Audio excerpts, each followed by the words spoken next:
வணக்கம். சற்று முன் கிடைக்கப்பெற்ற மிக மிக முக்கியமான செய்தி ஒன்று வெளியாகியுள்ளது. அனைத்திந்திய அண்ணா திராவிட முன்னேற்ற கழகத்தில் இருக்கக்கூடிய எம்எல்ஏக்கள் தற்பொழுது கூடுதலாக 13 பேர் ராஜினாமா செய்ய உள்ளதாக தகவல்கள் வெளியாகியுள்ளது. இனியும் நாங்கள் எடப்பாடி பழனிசாமியின் பேச்சை கேட்க தயாராக இல்லை.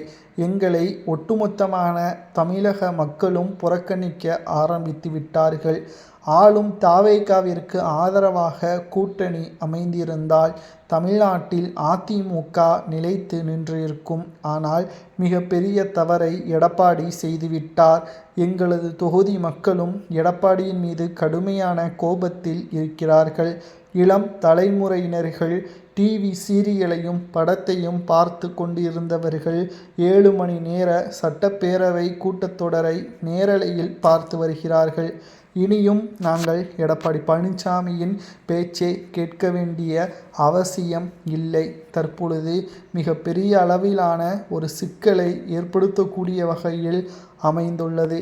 இனி வரக்கூடிய ஒவ்வொரு தேர்தல்களிலும் எடப்பாடி பழனிசாமி அவர்கள் களத்தில் நின்றாலும் வெற்றி வாய்ப்பு என்பது கிடையாது.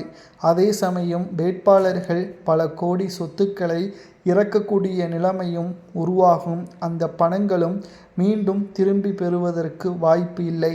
ஏனென்றால் தமிழ்நாட்டில் ஆளும் தவேகாவின் அரசு லஞ்சம் மற்றும் ஊழல், கரப்ஷன், கமிஷன் எதையும் செய்ய முடியாத அளவிற்கு 100% சிறப்பான ஆட்சியை முதல்வர் விஜய் அவர்கள் கொடுப்பதாக அதிமுகவின் எம்எல்ஏக்களை தற்பொழுது அந்தர்வல்டி அடித்துள்ளனர்.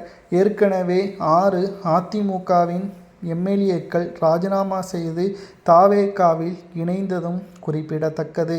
மீண்டும் அதிமுகவின் எம்எல்ஏக்கள் 13 பேர் அதிமுகவில் இருந்து விலகி தவேகாவில் இணைய உள்ளதாக தகவல்கள் வெளியாகியுள்ளது.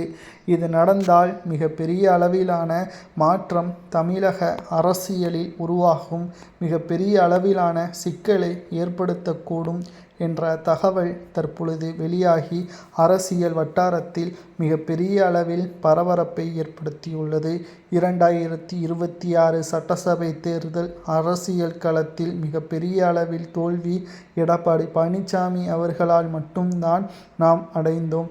இனியும் இதுபோன்ற தவறுகளை நாம் செய்யக்கூடாது என்பதையும் தற்பொழுது அதிமுகவின் 13 எம்எல்ஏக்கள் கூறியுள்ளனர். நண்பர்களே, அதிமுகவின் எம்எல்ஏக்கள் 13 பேர் ராஜினாமா செய்வதாக கூறுவது ஏற்றுக்கொள்ளலாமா வேண்டாமா என்பதை கமெண்ட் வாயிலாக கூறுங்கள். நன்றி, வணக்கம்.